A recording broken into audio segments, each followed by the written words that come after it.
Hello, dear listeners. Welcome to Podcast Vault, your ultimate destination for the best audiobooks and insightful podcasts.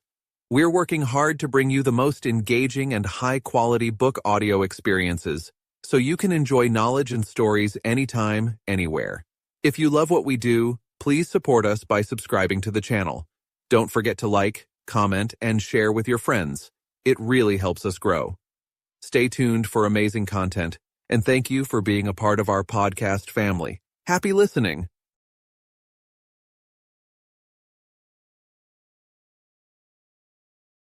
Have you ever had that moment where, you make choices with your money and then things just don't really end up going the way you expected?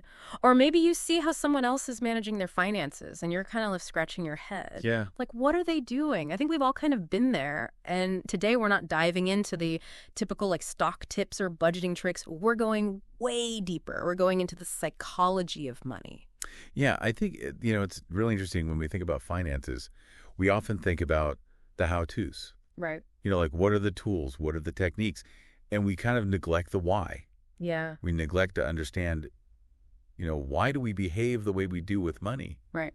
And so it's like, almost trying to solve a problem without really understanding the root cause of it. Right, exactly. And for this exploration, you've led us to a really great resource, a summary of Morgan Housel's The Psychology of Money. And I just want to say up front to our listeners, we're not here to give you a get-rich-quick scheme. Yep. We're not here to tell you to follow this one budget template. We're going to really try to uncover why we act the way we do with our money. And, if you zoom out, I think, understanding these psychological drivers will really give you a new perspective on your own financial decisions. But also, I think, sometimes head-scratching actions of others. Right. And when you understand why people do the things that they do, Yeah. you can kind of have these aha moments, oh, that's why they're doing that. Right. So it's like bringing clarity to, why people make the decisions they do. Yeah, and that's our goal today, learner, is to bring you that clarity efficiently and thoroughly. So we're going to be touching upon a whole bunch of ideas from this book. We're going to be talking about how our emotions, our past, really shapes our financial outlook. We're going to be looking at the unpredictable role of luck and risk. We're going to be discussing, that concept of enough, the power of compounding, and then even that contrast between how do you build wealth versus how do you preserve wealth. Yeah, I think that's a really good point. And, when we think about why is it so important to understand these psychological aspects, it's because ultimately your financial well-being isn't just about the numbers. Mm. It's very tied into your feelings, your habits, your contentment. Right. And so this deep dive is really about exploring that connection. Yeah. Okay, so let's get into it. Chapter 1 is titled No One's Crazy, and the core idea here is that everyone's view of money, like you were saying, is shaped by their own unique life experiences. Yeah. Making financial decisions, deeply personal and often, as a result, misunderstood by others. Yeah, and it's fascinating how different economic conditions, different social environments that people grew up in can really shape their fundamental beliefs about money. And what's common sense to one person can seem completely illogical to another. Right. But it all traces back to these very unique individual histories. I like how, it's like someone who grew up during a time of huge economic growth. They see investing in the stock market as completely normal. Yeah. But someone who's lived through a huge market crash might see that same action as being incredibly risky, even foolish. Right. And both perspectives are understandable. Right. Given, their past. Yeah. If you think about, someone who grew up in extreme poverty, their definition of financial security might be holding cash. Right. And avoiding investments altogether. Right. Not because they lack financial knowledge, but because of the psychological scars of scarcity. Right. And on the other hand, if someone was raised with constant abundance, Yeah. they might have this very relaxed attitude towards money. Right. Lavish spending, taking big risks, without understanding the downsides. Yeah. It's all through the lens of how they've learned about money. Right. I think that's really great.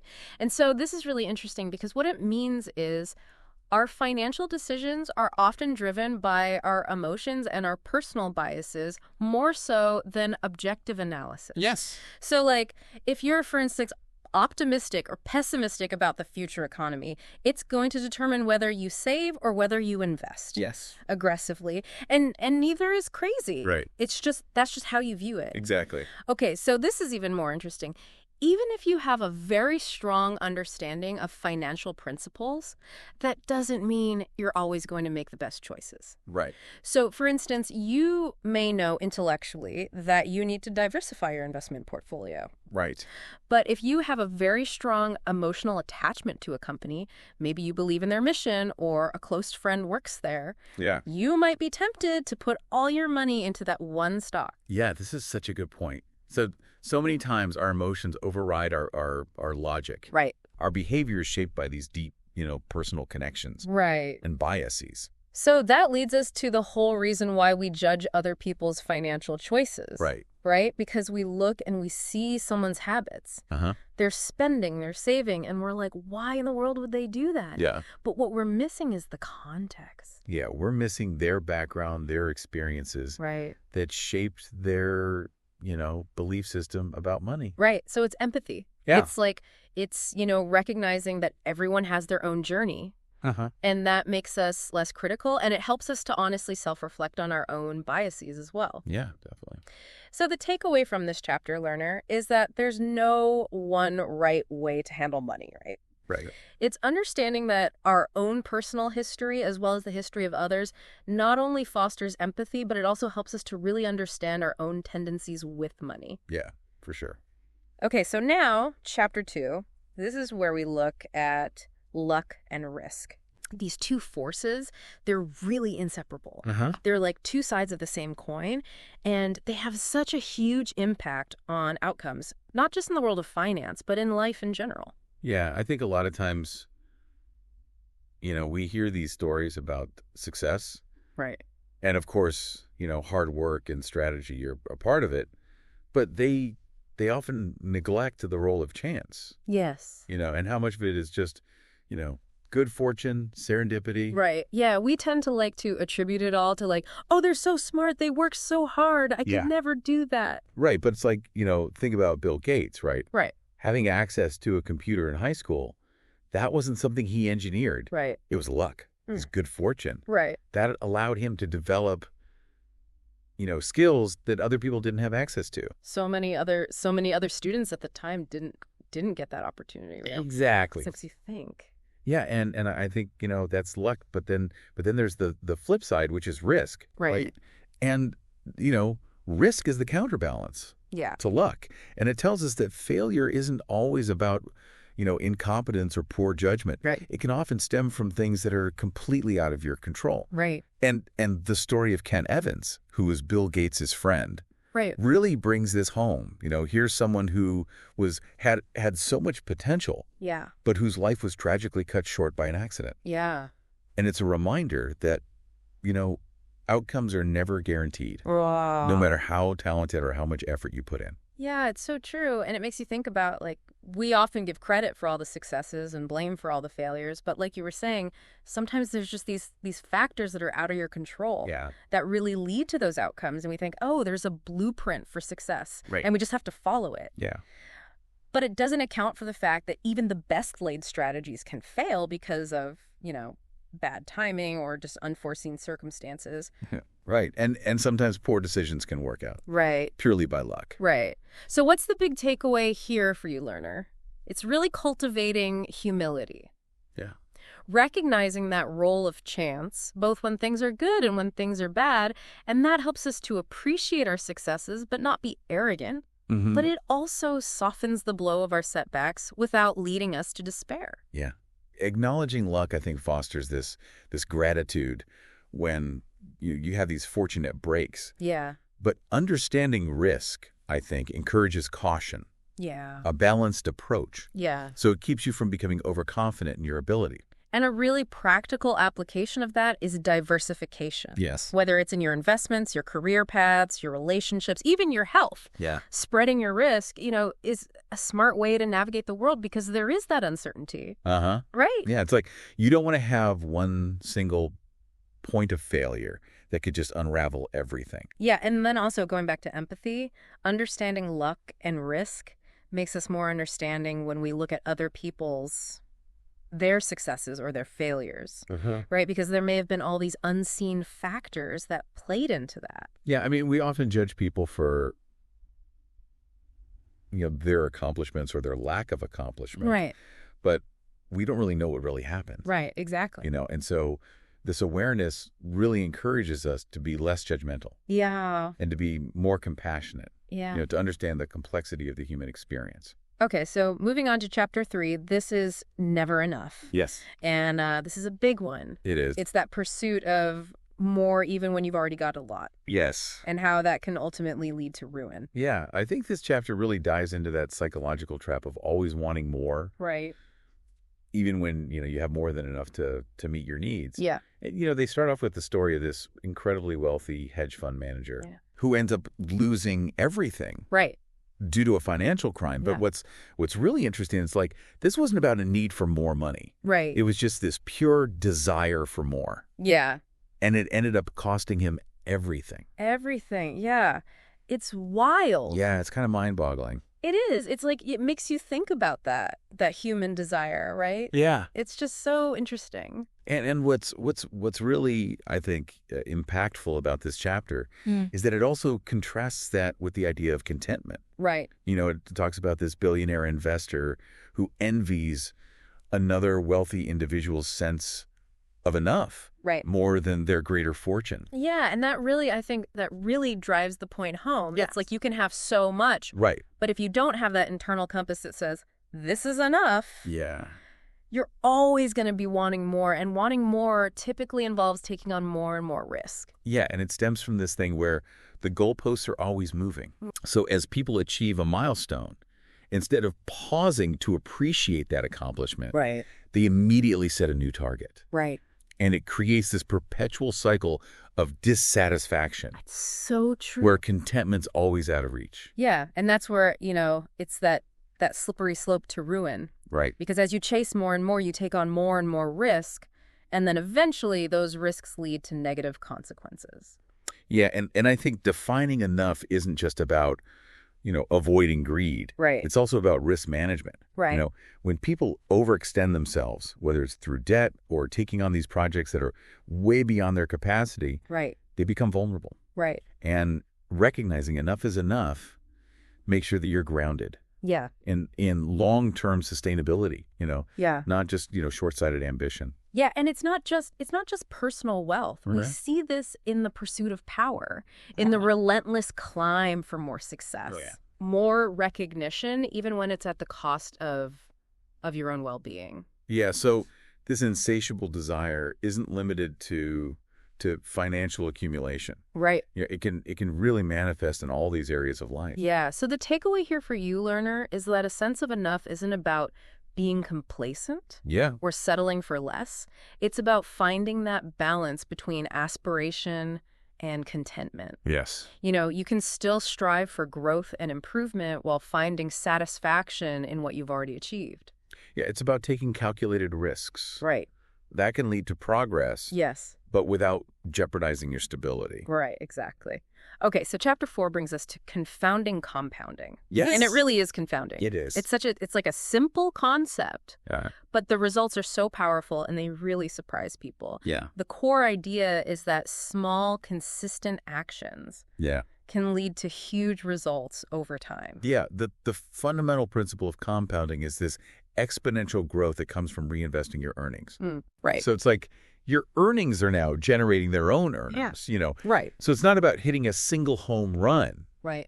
with some brilliant investment. It's really this cumulative effect of consistent, small actions. Yeah, I love that. It's the the best time to plant a tree was 20 years ago, but the second best time is today. Right, exactly. So compounding rewards those who start early and stay consistent. Yeah, and there's this illustrative story of two hypothetical investors. Okay.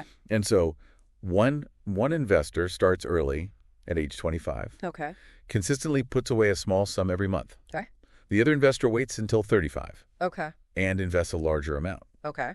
But because of the power of compound interest over those 10 years, that early investor, despite having contributed less overall, Yeah. they end up with a much larger nest egg It's amazing. by the time retirement comes around. And it really is. It's time in the market beats timing the market, right? So you just need to get started as early as possible. Exactly. Those early years of consistent investing are so critical, Even if it seems small. even if they're small. Yeah. And so the later investor is at a disadvantage even with those larger contributions. Right. Yeah. So it's just letting time work its magic. It's time. It is. Okay. And then you take this even further.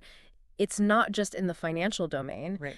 Compounding applies to building skills, acquiring knowledge, and relationships. Yes. Like just that effort that you put in over and over Yeah. consistently can lead to really big growth. Yeah, it's like, with financial investments, consistency is key. Yeah. And the same is true for any area. Right. Learning a new language, honing your craft, cultivating relationships. Yeah. All of these things, if you put in consistent effort, Yeah. you get these cumulative results. But we need to say a caution here. Compounding isn't always, sunshine and roses. It's not. It can work against you too. Yeah, it's like a double-edged sword. Yeah. So, just as beneficial investments grow exponentially, detrimental financial situations can grow exponentially as well. Yeah. So like if you've got high interest debt Yeah, that interest is compounding against you. working against you. Yeah. So takeaway here is patience. Building wealth is a gradual process. It unfolds over years. Resist that temptation to seek quick, easy returns, and understand that even small actions Right. consistently over a long period Yeah. can lead to amazing results. It can. Okay, so now chapter 5, this is looking at getting wealthy versus staying wealthy. Yeah. And these are two distinct challenges Right. that really demand different approaches. Yeah. It's almost like climbing a mountain. Yeah. Getting to the top is one thing. Right. Staying That's here's another. Staying at the top. Yeah. Yeah, it's like two different sets of skills almost. Right. Yeah. So getting wealthy often involves taking calculated risks, seizing these opportunities, pushing boundaries. Right. Being a little bit bolder. Yeah. It's like being an entrepreneur, Right. or an early stage investor. Right. Pushing boundaries, taking chances. So that initial push to get to a certain point of wealth. Yeah, you need that ambition. Right. You need that proactive approach to grow. But then staying wealthy, once you've achieved a certain level, that requires a whole other approach. Right. It becomes all about preservation, Yeah. risk management, Yeah. humility, being more cautious. Which is kind of at odds, right? Right. With the initial risk-taking that got you there. It is. So it's that understanding that markets are cyclical, Yeah. fortunes can change, and sometimes things are just beyond your control. Yeah. And I think there's a danger in overconfidence. Yeah. Just because you were successful at building wealth one way Right. doesn't mean that same approach will be effective at preserving it. So you're saying, that overconfidence leads to complacency, a failure to recognize emerging threats, or shifting dynamics in the market. Yeah. And so successful wealth preservation requires you to be aware Right. of the downsides Right. and to adapt your strategies. One strategy that the book highlights that I think is really important is adopting a frugal lifestyle, Yes. which is, consciously living within your means Right. and resisting extravagance. Yeah. I mean, a frugal lifestyle is this buffer Right. against the unpredictable nature of the market. Right. So if you keep your expenses under control and you consistently live below your means, Right. it can really protect you from, just those spending habits that can erode your wealth. Yeah. And then you were saying adaptability as well, right? Yes, absolutely. So as life evolves, your circumstances change, Yeah. markets change, investments change. You can't just set a financial plan in motion Yeah. and expect it to remain optimal, forever. Yeah, you gotta learn. You got to be learning. You gotta stay informed Stay informed. and be willing to adjust your approach. Absolutely. So the big takeaway here, learner, is that getting wealthy and staying wealthy are two very different things. They are. It requires a very thoughtful and disciplined approach to management and preservation. Right. It emphasizes humility, Humility. adaptability, Adaptability. and continuous learning. It's continuous learning. Okay, now, chapter 6. Yes. Tails, you win. So this is a fascinating concept. It is, and it's that idea that extraordinary events, which are rare, but when they do happen, they have a huge impact on success. Yes. Financial success. Most life outcomes don't follow this like smooth, linear path. Right. They're often shaped by a few significant but unexpected incidents. And these can alter your financial trajectory. They can. So the book uses an example of an investor, just with a pretty standard portfolio, nothing that exciting, and then boom, one of the investments explodes, and this is early investment in a tech giant that just takes off. Yeah. And so this highlights, diligent investing is important. It is. But infrequent high-reward investments, Yeah. that's where the real success comes in. Yeah, and I think what's really interesting is how it ties back into risk management. Right. Because, in order to benefit from these tail events, Right. you need patience. Right. You need resilience. Right. To hold out, and to weather market fluctuations. So you can't be jumping in and out based on short-term, fear. Right, exactly. Okay. And then diversification is so important here as well. Yeah. Because if you're spreading your investments across different sectors, asset classes, Yeah. then you're increasing your chances of being part of those tail events. Yeah, you're essentially casting a wider net, so you have a higher chance of catching those opportunities. That's a great way to put it, yeah. And time is important here too, right? Yes, time is a huge factor. Because, those big results, they unfold over long periods, right? Yeah, and it's really interesting because it kind of plays into this whole concept of compounding. Right. Right, because you have these exceptional performers that continue to grow, for many years. Right. And so it really reinforces that investing is a marathon. It is a marathon. It's not a sprint. Right. And you need to be patient to see those extraordinary returns, but they do come. They do, but it takes time. It takes time. And the key here is to, acknowledge the unpredictability Yeah. of the financial world. Right. So often the greatest successes, emerge from unexpected sectors Right. or companies that defy those initial expectations. Right. And so embrace that unpredictability. See it as an opportunity. Yes. Yeah, I like that. Okay, so learner, what's the takeaway? It's to understand that success doesn't always follow a predictable path. Yeah. You need to be patient, you need to diversify, and you need to be open to the unexpected. And recognize those extraordinary wins Yeah. can really have a huge impact on your outcome. Yeah. Okay, so Chapter 7, this is where we look at freedom. Yes. And the central idea here is that financial freedom isn't about accumulating all this money or all these fancy possessions. It's about having control over your time and making choices that align with your values. Yeah, I think it's a very common misconception Right. that wealth is equal to, an extravagant lifestyle. Right, exactly. But really true wealth is the ability to live life on your own terms. Right. Okay, so how do we get there? So I think, the chapter emphasizes that money should be viewed as a way to create opportunities and options. Yeah. And that time is your most valuable currency. Right. And, so it's about prioritizing experiences over material goods. Yeah. And, I think they had some good examples of, people who achieved financial independence. Yeah. Not necessarily through high income, Right. but just through consistent saving Right. and investing. Right. And this allows them to, pursue passion projects, spend time with family, Yeah. have the freedom to choose how they spend their days. It's peace of mind. It is. It's knowing that you're not trapped by your finances, It is. that you have options. You have options. And also, investing in yourself. This Yeah. is so important. Right. Absolutely. Investing in your skills, in your knowledge, Right. expanding your opportunities. Right. And so, I think the book kind of alluded to this shift in mindset where you view wealth Yeah. as a tool for freedom. Yeah. And this often leads to more discerning spending habits. Right. You might choose to, downsize your possessions. Yeah. Forego certain luxuries for enriching experiences. Right. And so I think, it's about allocating your resources Yeah. based on what brings you lasting value Right. and financial literacy. So important. So important. Yeah. Understanding how money works, Right. I think is so critical to empowering people. Yeah. So what you're saying is it's really about understanding your values. Yes. And then using your money as a tool Yes. to achieve those things that align with your values, to Yes. get to that freedom that you're seeking. Yes. Yeah. Okay, great. So Chapter 8, the man in the car paradox. Yes. So what this is about is the idea that people often pursue status symbols, Yeah.